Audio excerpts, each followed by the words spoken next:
Hello everyone, welcome to study IQ. Study IQ में शुरू करते हैं यूपीएससी मिशन का एक और अध्याय 15 जुलाई के करंट अफेयर। इसके बाद वाला जो वीडियो होगा 16 जुलाई का, वो होगा रिवीजन वीडियो। तो मैं चाहूंगा आप जो 8 तारीख से लेकर 15 तारीख तक के वीडियो हैं उनको अच्छे से देखें और फिर वो वीडियो अटेम्प्ट करें। वो वाला वीडियो इस वीडियो के 1 घंटे के बाद अपलोड होगा। हमारी जो सेल है स्टडी आईक्यू की वो चल रही है 23 तारीख तक। 23 तारीख की मध्य रात्रि तक हमारे पेनड्राइव कोर्स आते हैं जिनसे आप घर बैठे तैयारी कर सकते हैं। अगर आप कोई भी कोर्स खरीदना चाहते हैं तो studyIQ.com विजिट कर सकते हैं। आप इंस्टाग्राम पे जुड़ सकते हैं मुझसे, मेरी आईडी है टायरलेस सोल। चलिए, सबसे पहला जो सवाल है वो है नेट न्यूट्रलिटी को लेकर। आप जानते होंगे कि जो भारत में telecom regulatory authority of India है, उन्होंने भी अभी एक बैठक करी थी और सरकार ने ये रुख अपनाया है कि जो हमारी नेट न्यूट्रलिटी है हम उस पर फोकस करेंगे और उसके लिए हम कोई ना कोई कानून ज़रूर बनाएंगे। आपको यह बताना है भारत की जो न्यू टेलीकॉम पॉलिसी है वो क्या है। इसको हम भारत की नई डिजिटल कम्युनिकेशन या न्यू टेलीकॉम पॉलिसी भी बोल सकते हैं। उसके हिसाब से कौन सा स्टेटमेंट इनमें से ठीक है। भारत डिजिटल कम्युनिकेशन सेक्टर में या टेलीकॉम सेक्टर जिसको बोलते हैं उसमें 2022 तक $100 बिलियन, $100 बिलियन मतलब अगर मैं $1 की वैल्यू मानूं 65 रुपए, आजकल तो ज्यादा चल रही है पर चलो 65 रुपए मान लेते हैं, तो 6.5 लाख करोड़ हो गया। यानी हम 6.5 लाख करोड़ रुपए की इन्वेस्टमेंट चाहते हैं, $100 बिलियन की इन्वेस्टमेंट चाहते हैं 2022 तक। यह बिल्कुल ठीक है। दूसरा, हम ब्रॉडबैंड एक्सेस देना चाहते हैं भारत के हर नागरिक को 50 Mbps स्पीड का, यानी 50 Mbps स्पीड का ब्रॉडबैंड एक्सेस हम भारत के हर नागरिक को देना चाहते हैं। यह ठीक है। तीसरा, हम 40 लाख नए जॉब क्रिएट करना चाहते हैं 4 मिलियन 2022 तक न्यू टेलीकॉम पॉलिसी के हिसाब से। यह ठीक है। तीनों ठीक है, इसमें आंसर है ऑल आर करेक्ट। अब आते हैं दूसरे सवाल पे। Telecom regulatory authority of India यानी TRAI के बारे में इनमें से कौन सा स्टेटमेंट ठीक है। यह एस्टेब्लिश किया गया था 1997 में by an act of parliament. मैं रिपीट करता हूं, संसद के एक अधिनियम के तहत 1997 में बनाया गया था telecom regulatory authority of India. यह ठीक है। Telecom regulatory authority of India को हम टेलीकॉम कमीशन भी बोलते हैं। यह तो बिल्कुल ही गलत है। देखो, टेलीकॉम कमीशन क्या है ये समझ लो। भारत में डिपार्टमेंट ऑफ टेलीकॉम, जिसको शॉर्ट में ऐसे लिखते हैं DOT, उसकी सबसे ऊंची डिसीजन मेकिंग बॉडी जो निर्णय लेती है उसे बोलते हैं टेलीकॉम कमीशन। और टेलीकॉम कमीशन ने नेट न्यूट्रलिटी को अप्रूव करा है भारत में। और 8 महीने पहले telecom regulatory authority of India ने रिक्वेस्ट की थी टेलीकॉम कमीशन को कि आप नेट न्यूट्रलिटी को अप्रूव कर दो। यानी ट्राई ने 8 महीने पहले ही अप्रूव कर दिया था नेट न्यूट्रलिटी, लेकिन जब तक सबसे ऊंची जो डिसीजन मेकिंग बॉडी है वो अप्रूव ना करे तब तक कोई निर्णय पुख्ता नहीं हो सकता। तो डिपार्टमेंट ऑफ टेलीकॉम की सबसे ऊंची बॉडी कौन सी है, डिसीजन जो लेती है, टेलीकॉम कमीशन। क्लियर हुआ। डिपार्टमेंट ऑफ टेलीकॉम जो है उसकी सेक्रेटरी है अरुणा सुंदरराजन। भी बिल्कुल गलत है, ऐसा कुछ नहीं है। Telecom regulatory authority of India जो है उसमें एक तो होता है चेयरमैन, ठीक है, TRAI का चेयरमैन, और 2 से ज्यादा फुल टाइम मेंबर नहीं होने चाहिए और 2 से ज्यादा पार्ट टाइम मेंबर नहीं होने चाहिए। क्या ये ठीक है? यस, ये भी ठीक है। तो इसमें A और C जो है वो ठीक है, तो इसका आंसर हो गया 4th, A and C are correct.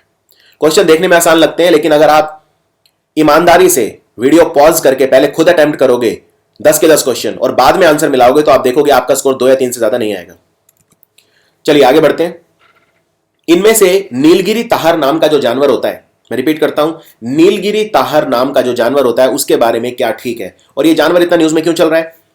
ये इसलिए चल रहा है क्योंकि कई रिपोर्ट्स आ रही हैं जिनमें इसका जो हैबिटेट है, हैबिटेट मतलब इसका घर जहां ये रहता है, इसका हैबिटेट 2030 तक 60% डिस्ट्रॉय हो सकता है अगर हम इसी स्पीड से एनवायरनमेंट को खराब करते रहे। ये जानवर खतरे में है, ये जानवर जो है वो लुप्त हो सकता है, ऐसे रिपोर्ट आ रहे हैं। तो नीलगिरी ताहर बहुत ज्यादा न्यूज में चल रहा है। और नीलगिरी जो पहाड़ है आपको पता ही होंगे कहां है, और नीलगिरी जो पहाड़ है इन्हें हम ब्लू माउंटेन भी बोलते हैं। तो सबसे पहला, नीलगिरी ताहर जो है वो सिर्फ ऊंचाई पर मिलता है वेस्टर्न घाट्स में, हाई ऑल्टीट्यूड मतलब जो हाइट ज्यादा है वहां पे मिलता है पहाड़ों पे। Only found in high altitude, ये बिल्कुल ठीक है, ऊंचाई पे मिलता है। अगर इसका IUCN स्टेटस देखें, international union for conservation of nature and natural resources, हर जानवर का एक स्टेटस देता है, या तो critically endangered, extinct in the wild, vulnerable और ये सब। तो इसका स्टेटस है एंडेंजर्ड यानी विलुप्त प्राय है ये भी ठीक है। ये तमिलनाडु का स्टेट एनिमल है नीलगिरी ताहर, ये भी ठीक है। तो इसका आंसर है ऑल आर करेक्ट यानी कि 4th। अब आते हैं क्वेश्चन नंबर 4 पे। इनमें से कौन सा स्टेटमेंट ठीक है? वर्ल्ड बैंक की रिपोर्ट आई है, सुपर इंपॉर्टेंट रिपोर्ट है क्योंकि वर्ल्ड बैंक की है। वर्ल्ड बैंक, IMF, कुछ ही इंस्टीट्यूशन हैं जिनकी रिपोर्ट एग्जाम में बहुत इंपॉर्टेंट है, आरबीआई की रिपोर्ट बहुत इंपॉर्टेंट होती है। खैर, वर्ल्ड बैंक ने यह कहा है अगर लड़कियों को सेकेंडरी एजुकेशन दी जाए, एक तो प्राइमरी एजुकेशन होती है जिसे प्राथमिक शिक्षा बोलते हैं, एक सेकेंडरी एजुकेशन होती है जिसे माध्यमिक शिक्षा बोलते हैं, और एक हायर एजुकेशन होती है जिसे उच्च शिक्षा बोलते हैं। ठीक है, वर्ल्ड बैंक ने यह कहा है अगर लड़कियों को माध्यमिक शिक्षा, सेकेंडरी एजुकेशन दी जाए तो उनकी फर्टिलिटी रेट कम होगी। एक तो फर्टिलिटी रेट मतलब जो वो बच्चे पैदा करती है उसको बोलते हैं फर्टिलिटी रेट, यानी एवरेज कितने महिला बच्चे पैदा करती है उसको बोलते हैं फर्टिलिटी रेट। और फर्टिलिटी रेट जो है ये 2.1 से कम होना चाहिए, ऐसा ठीक माना जाता है, 2.1 से कम होना चाहिए। लेकिन तो हमारे यहाँ कई काफी ज्यादा है, जो मतलब डेवलपिंग कंट्रीज है उनमें ज्यादा है फर्टिलिटी रेट। अगर आप देखें यूरोप के कंट्रीज देखें या जो स्कैंडिनेवियन कंट्रीज जहाँ पे लाइफस्टाइल बहुत ज़्यादा हाई स्टैंडर्ड ऑफ लिविंग है, वहाँ पे बच्चे पैदा नहीं करते लोग। कई कंट्रीज में तो बच्चे पैदा करने के लिए सरकार इनाम देती है, जैसे नेदरलैंड है या जो स्कैंडिनेवियन कंट्रीज है उनमें बहुत सारे टैक्स बेनिफिट मिलते हैं अगर आप बच्चे पैदा करोगे, फैमिली रखोगे तो। खैर उस पर बाद में। और फर्टिलिटी रेट कम होगी, सबसे पहले ये फायदा है। दूसरा, उनका एक समाज में जो इज्जत है वो बढ़ेगी अगर वो सेकेंडरी एजुकेशन उनको मिला है, वो इकोनॉमी में फायदा करेंगी। तो ये सब चीजें कही है वर्ल्ड बैंक ने इस रिपोर्ट में। उसके लिए आर्टिकल आपने ऑलरेडी पढ़ लिया होगा। अब इसमें उस रिपोर्ट के हिसाब से क्या ठीक है, ठीक है।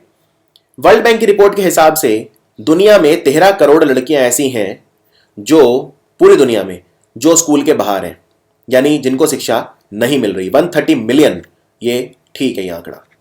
और ये 2-4 आंकड़े आपको याद रखने पड़ते हैं क्योंकि ये आपके मेंस आंसर राइटिंग के लिए इंपॉर्टेंट है। अगर लड़कियों को शिक्षा नहीं दी जाए, यानी उन्हें अपनी एजुकेशन फिनिश नहीं करने दी जाए, तो पूरी दुनिया को $30 ट्रिलियन का नुकसान हो सकता है। 1000 बिलियन डॉलर को 1 ट्रिलियन बोलते हैं, समझ में आया? यानी 30,000 बिलियन डॉलर।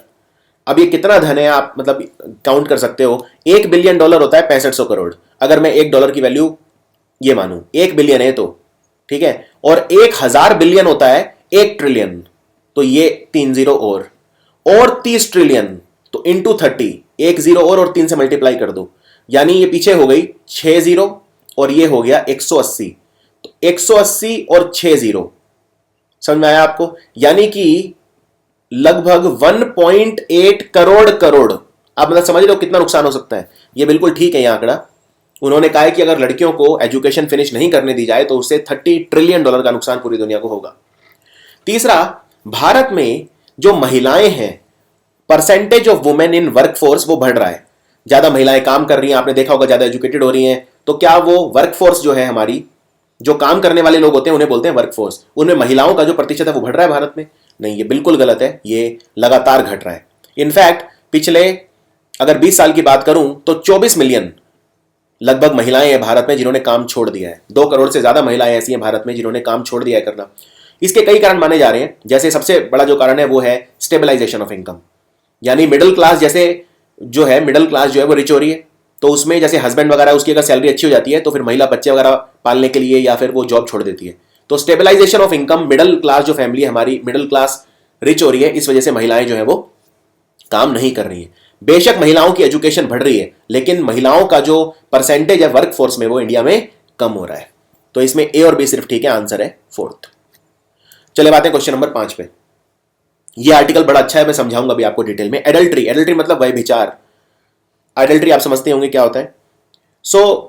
भारत के कानून के हिसाब से मर्द और औरत दोनों ही पनिश किए जा सकते हैं एडल्ट्री क्राइम के लिए। ये गलत है, सिर्फ मर्द पनिश किया जा सकता है। औरत अगर एडल्ट्री की दोषी भी है तो भी उसे पनिशमेंट नहीं मिलेगी। ये हमारा आईपीसी कहता है। और आपको बता दूं, हमारा जो आईपीसी है वो ब्रिटिशर्स ने बनाया था, उन्हीं के टाइम का चल रहा है। और इंग्लैंड में एडल्ट्री डीक्रिमिनलाइज्ड है, यानी इंग्लैंड में एडल्ट्री जो है वो एक कानून का उल्लंघन नहीं है, एक क्राइम नहीं है। और दुनिया के बहुत सारे कंट्री हैं जिन्होंने एडल्ट्री को डीक्रिमिनलाइज कर रखा है। समझ में आया? चलिए, अब सेक्शन 497 ये डील करता है एडल्ट्री से, ये ठीक है। जस्टिस मालीमठ कमेटी रिपोर्ट वो ये कहती है कि सेक्शन 497 को जो एडल्ट्री से डील करता है उसको जेंडर न्यूट्रल बना देना चाहिए। मैंने आपको बताया अभी कि सिर्फ मैन को पनिशमेंट हो सकती है, वुमेन को नहीं हो सकती। तो ये कहा था जस्टिस मालीमठ कमेटी ने, इसे जेंडर न्यूट्रल बना दो। ये भी ठीक है। तो इसमें तीनों ठीक है, तो इसका आंसर हो गया ऑल आर करेक्ट। और ये आर्टिकल मैं आपको समझाना चाहूंगा, बहुत अच्छा आया था बिजनेस स्टैंडर्ड न्यूज़पेपर में। देखो बेसिकली क्या है, अगर एक तो होता है रेप और एक होता है एडल्ट्री, दोनों में फर्क है। रेप में फर्क ये है कि रेप में कंसेंट नहीं होता, यानी जो दोनों पार्टनर हैं उनके बीच में एक रजामंदी नहीं होती उसको लेकर, सेक्स को लेकर। एडल्ट्री में क्या होता है, दोनों के बीच में एक रजामंदी होती है, ठीक है। अब ये इतना न्यूज़ में क्यों चल रहा है एडल्ट्री आजकल? क्योंकि हमारी केंद्र सरकार ने सुप्रीम कोर्ट में एक PIL डाला है, ठीक है। सुप्रीम कोर्ट ने पूछा था सरकार से कि भाई एडल्ट्री पर क्या करना चाहिए, क्योंकि कई सारे ऐसे पहले पिटीशन डाले गए थे कि भाई ये एडल्ट्री में सिर्फ मर्द को सजा हो सकती है, औरत को नहीं होती, तो इस चीज को खत्म करो। तो इसका एक तरीका यह बताया गया था कि एडल्ट्री को डीक्रिमिनलाइज कर दो, यानी एडल्ट्री को क्राइम ही मत मानो, जैसे इंग्लैंड में है या दूसरे यूरोप के कंट्री में है। लेकिन अब यहां पे ये बहुत इंपॉर्टेंट है समझने वाला, हमारी जो केंद्र सरकार है उन्होंने सुप्रीम कोर्ट में एक पब्लिक इंटरेस्ट लिटिगेशन यानी जनहित याचिका दायर करके यह कहा है कि अगर हम एडल्ट्री को डीक्रिमिनलाइज कर दें, अगर हम इसे जुर्म ना माने, तो भारतीय जो समाज है, भारत का जो शादी ब्याह का सिस्टम है, जो हमारा मैरिज का इंस्टीट्यूशन है, वो पिट जाएगा। यानी केंद्र सरकार का यह कहना है एक तरह से कि एडल्ट्री के जो कानून है, कानून तो होना चाहिए, उस पर हम आगे बात कर सकते हैं कि कानून में किस तरह से संशोधन करना चाहिए, लेकिन इसको जुर्म रहने दो। जुर्म रहने दोगे तो लोग डरेंगे एडल्ट्री करते हुए। अगर एडल्ट्री को जुर्म ही नहीं वो किया तो भारत में मैरिज का इंस्टीट्यूशन बर्बाद हो जाएगा, यह कहा है हमारी केंद्र सरकार ने सुप्रीम कोर्ट में लिखकर। समझ में आया? अब जिस बंदे ने याचिका दायर की थी उसने यह कहा है कि इसमें क्योंकि सिर्फ मर्द को सजा होती है और औरत को नहीं होती, तो यह हमारे संविधान के आर्टिकल 14, 15 और 21, अनुच्छेद 14, 15 और 21 को वायलेट करता है, उसका उल्लंघन है ये, इसलिए सुप्रीम कोर्ट में याचिका दायर की गई थी। फिर उन्होंने सरकार से वो मांगा था। अब इसमें क्या है, समझने वाली बात यह है कि अगर मान लो कोई हस्बैंड है, वो अपनी वाइफ को एडल्ट्री करते हुए पकड़ लेता है, तो जिसके साथ पकड़ता है एडल्ट्री करते हुए उसको तो सजा हो सकती है, और इसमें मैक्सिमम सजा है 5 साल या जुर्माना या दोनों। ये भी याद रखिए, एडल्ट्री की जो सजा है वो ज्यादा से ज्यादा है 5 साल या जुर्माना या दोनों। तो इसमें अब आगे देखना होगा सुप्रीम कोर्ट क्या रुख इख्तियार करता है, क्या रुख लेता है। तो ये एक डिबेट है एडल्ट्री को लेकर। और मालीमठ कमेटी रिपोर्ट ने कहा था कि जो मैरिज की सैंक्टिटी है उसको बचाना बहुत जरूरी है, और उन मैरिज की सैंक्टिटी बचाने के लिए मैन और वुमेन दोनों इक्वल होने चाहिए, और जो नहीं है, जो कि बिल्कुल ऐसा नहीं है। और एक चीज और है, जो लोग एडल्ट्री वाले कानून के खिलाफ हैं वो ये भी कह रहे हैं क्योंकि इसमें वुमेन को सजा नहीं होती और सिर्फ मैन को होती है, यानी कि वुमेन का जो स्टेचर है सोसाइटी में इससे कम होता है, क्योंकि वुमेन को एक ऑब्जेक्ट माना जाता है कि भाई उसकी तो गलती है नहीं, भाई उसने तो डिसीजन लिया ही नहीं। जैसे आप समझ रहे हैं इस बात को, अगर एक मैन एडल्ट्री करता है तो जिस वुमेन के साथ कर रहा है, तो ये एक तरह से ये दिखाता है कि भाई वुमेन की तो अपनी कोई मर्जी थी ही नहीं, तो उसको तो सजा मिलनी ही नहीं चाहिए, यानी वुमेन का समाज में इससे जो स्टेटस है वो कम होता है। जबकि ऐसा बिल्कुल नहीं है, क्योंकि मैन और वुमेन जो होते हैं वो दोनों इक्वली वो होते हैं, क्योंकि दोनों की मर्जी से होता है एडल्ट्री। ये रेप नहीं है, ये एडल्ट्री है। तो ये बहुत इंपॉर्टेंट चीज है। और ये भी कहा गया है एडल्ट्री के इस कानून के जो खिलाफ है कि भाई ये पुराना ब्रिटिश के टाइम का जो कानून है, और इंग्लैंड ने खुद इसको डीक्रिमिनलाइज कर रखा है, तो हमें क्यों नहीं डीक्रिमिनलाइज करना चाहिए। अब इसमें 2 आर्ग्यूमेंट है जो आपको आंसर में लिखनी होंगी। सबसे पहला कि क्या एडल्ट्री को डीक्रिमिनलाइज कर देना चाहिए। मैं चाहूंगा आप 3 सेंटेंस इस पे लिख के बताओ मुझे, क्या इसे जुर्म नहीं मानना चाहिए भारत की सरकार को, या मैन और वुमेन के लिए कानून को इक्वल बना देना चाहिए। आप किस चीज को सपोर्ट करते हैं दोनों में से कमेंट्स में लिख के बताइए, और साथ में लॉजिकल आर्ग्यूमेंट भी दीजिए। तो ये मेंस का आपका डायरेक्ट क्वेश्चन आ सकता है। खैर, क्वेश्चन नंबर 6 पे आते हैं। Indian Council of World affairs एक ऑर्गेनाइजेशन है, ICWA। ये एक विचार मंच है जो हमारी स्वतंत्रता के भी पहले बना था, कुछ 1943 के आसपास। Indian Council of World Affairs. तो Indian Council of World Affairs का जो प्रेसिडेंट होता है, ठीक है, इसका जो अध्यक्ष होता है वो होता है भारत का राष्ट्रपति एक्स ऑफिशियो। एक्स ऑफिशियो का मतलब by virtue of his position, यानी कि जो भारत का राष्ट्रपति होगा automatically Indian Council of World Affairs का प्रेसिडेंट बन जाएगा। ये गलत है, ये प्रेसिडेंट नहीं, ये वाइस प्रेसिडेंट है। भारत का जो भी वाइस प्रेसिडेंट है, तो ICWA का जो प्रेसिडेंट है वो है वेंकैया नायडू। ICWA एक इंस्टीट्यूशन ऑफ नेशनल इंपॉर्टेंस है। क्या ICWA को institution of national importance declare किया है? यस, ये हमारे संविधान में एक पार्लियामेंट में वो किया था अमेंडमेंट 2001 में। उस 2001 में एक एक्ट पास किया था, अमेंडमेंट नहीं, एक एक्ट पास किया था 2001 में, उसके तहत इसको institution of national importance declare किया गया था। तो बी ठीक है, ए गलत है, तो इसका आंसर हो गया ओनली बी इज करेक्ट, यानी कि 3rd। अब आते हैं, वर्ल्ड बैंक की रिपोर्ट आई है जिसमें यह कहा है कि भाई जो फ्रांस है, ठीक है, उसको पीछे छोड़ के भारत दुनिया की कौन से नंबर की इकोनॉमी बन गया है? छठी। तो आपको बताना है सही ऑर्डर क्या है, यानी दुनिया की सबसे बड़ी से लेके छठे नंबर तक सबसे छोटी इकोनॉमी तक दीजिए। तो आपको मैंने बता दिया इंडिया छठे नंबर पे है, तो या तो आंसर होगा ए या बी। पहले नंबर पे अमेरिका, दूसरे नंबर पे चाइना, ये सब जानते हैं। तीसरे नंबर पे कौन सा है, फ्रांस या जापान? तो फ्रांस को हमने पीछे छोड़ा है, तो ऑब्वियसली आंसर हो गया फर्स्ट। तो पहले नंबर पे अमेरिका है सबसे बड़ी इकोनॉमी, दूसरे पे चाइना, तीसरे पे जापान, चौथे पे जर्मनी, पांचवे पे ब्रिटेन और छठे पे इंडिया। हमारी इकोनॉमी का साइज है $2.5 ट्रिलियन। अब इसमें अगला सवाल देखते हैं, इसी से मिलता जुलता और फिर मैं इसको डिटेल में समझाऊंगा। फ्रांस जो है उसका पर कैपिटा इनकम, ठीक है, भारत से 6 गुना है पर कैपिटा, ठीक है, ये ठीक है। भारत की जो रैंक है पर कैपिटा इनकम में पूरी दुनिया में वो है 123, ये भी ठीक है। तो आप देख सकते हो भारत की इकोनॉमी दुनिया की छठी सबसे बड़ी इकोनॉमी है और पर कैपिटा इनकम के हिसाब से हम 123वें नंबर पे हैं। इसी से पता चलता है ये जो जीडीपी का साइज है ये बिल्कुल फर्जी होता है, और मैं समझाऊंगा अभी कैसे। पूरी दुनिया में ऐसे लोग जो एक्सट्रीम पॉवर्टी यानी अति गरीब हैं उनका नंबर भारत में सबसे ज्यादा है। अभी तक सबसे ज्यादा था, लेकिन अब नाइजीरिया का सबसे ज्यादा हो गया है। नाइजीरिया में 83 मिलियन ऐसे लोग हैं जो अति गरीब हैं, भारत में 73 मिलियन है। तो ये सी गलत है। पहले नंबर पे नाइजीरिया है, दूसरे नंबर पे इंडिया है। ए और बी ठीक है, तो आंसर है A and B are correct, यानी कि फोर्थ। अब मैं इसको समझाता हूं इसका क्या मतलब होता है। देखो समझो ध्यान से। जीडीपी तो आप समझते होंगे, ठीक है। रुपीज में या डॉलर में ले लो, जितने भी गुड्स एंड सर्विसेज हैं भारत में, जितनी भी सेवाएं और उत्पाद उनकी वैल्यू ले लो, उसको बोलते हैं जीडीपी। अब जीडीपी को आप डिवाइड कर दो, जीडीपी को डिवाइड कर दो उस कंट्री की पॉपुलेशन से, ठीक है, यानी जो total size of the economy है, ठीक है। अब देखो यहीं पे फर्क आ जाता है। हमारी इकोनॉमी है $2.5 ट्रिलियन, ठीक है। 2.5 ट्रिलियन मतलब ये ट्रिलियन से कंफ्यूज मत हो, इसको ऐसे लिख लो, ठीक है। 2500 बिलियन डॉलर, ये हमारी इकोनॉमी है। और फ्रांस की भी लगभग इतनी है, ठीक है। हमारी मतलब थोड़ा सा ही फर्क है, देखो हमारी है 2.582 फ्रांस की और हमारी 2.597, मतलब बिल्कुल समझ लो बस ऊपर नीचे ही है। तो हम दोनों की ही 2500 बिलियन डॉलर की इकोनॉमी है, 2500 अरब डॉलर, ठीक है। अब इसको पॉपुलेशन से डिवाइड कर दो। अब ऑब्वियसली फ्रांस की पॉपुलेशन तो बहुत कम है। फ्रांस में तो कितने लोग रहते हैं, 6 करोड़ लोग रहते हैं, सिर्फ 60 मिलियन है फ्रांस की। और हमारे यहाँ तो 125 करोड़ लोग हैं। तो ऑब्वियसली अब डिवाइड करोगे तो न्यूमरेटर कम हो जाएगा, यानी हमारे यहाँ पर कैपिटा इनकम कितनी है भारत में, मतलब बिल्कुल ना के बराबर। भारत की जो पर कैपिटा इनकम है वो सिर्फ $7,000 है साल की, और फ्रांस की कितनी है, $43,720, यानी फ्रांस में एक व्यक्ति एक साल में $43,720 कमाता है और भारत में $7,000। तो ये क्लियर हो गया आपको? अब समझ में आया आपको? एक तरह से वैसे देखा जाए पर कैपिटा के हिसाब से।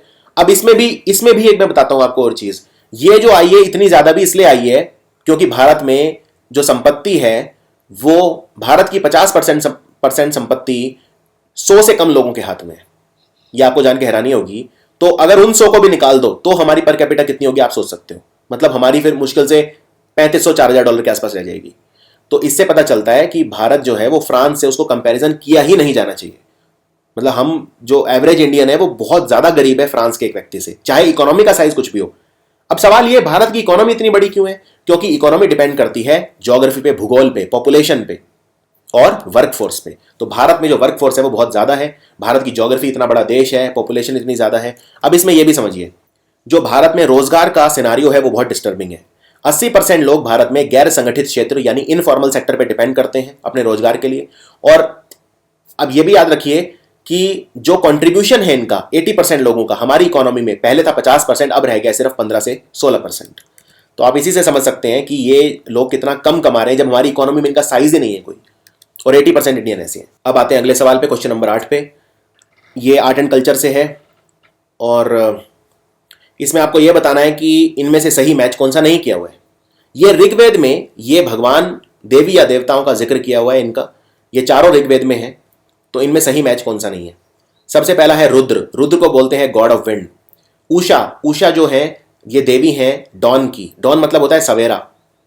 वाक को बोलते हैं गॉडेस ऑफ स्पीच, और वरुण को बोलते हैं गॉड ऑफ सन। तो इसमें पहला जो है वो ठीक है, रुद्र गॉड ऑफ विंड है। उषा भी ठीक है, गॉडेस ऑफ डॉन। वाक भी ठीक है, गॉड ऑफ स्पीच। वरुण बोलते हैं God of water, God of water. यहां पे आप देख सकते हो ऋग्वेद, जो हमारे 4 वेद हैं उनमें सबसे पुराना है ऋग्वेद, और 10 किताबें हैं ऋग्वेद की जिन्हें मंडल बोलते हैं, और आप इसको पढ़ सकते हैं नितिन सिंघानिया किताब से। खैर अगले सवाल पे आते हैं। इनमें से समुद्री प्रदूषण को रोकने के लिए कौन से अंतरराष्ट्रीय पहल की जा चुकी हैं? ठीक है, समुद्री पॉल्यूशन को रोकने के लिए याद रखिए।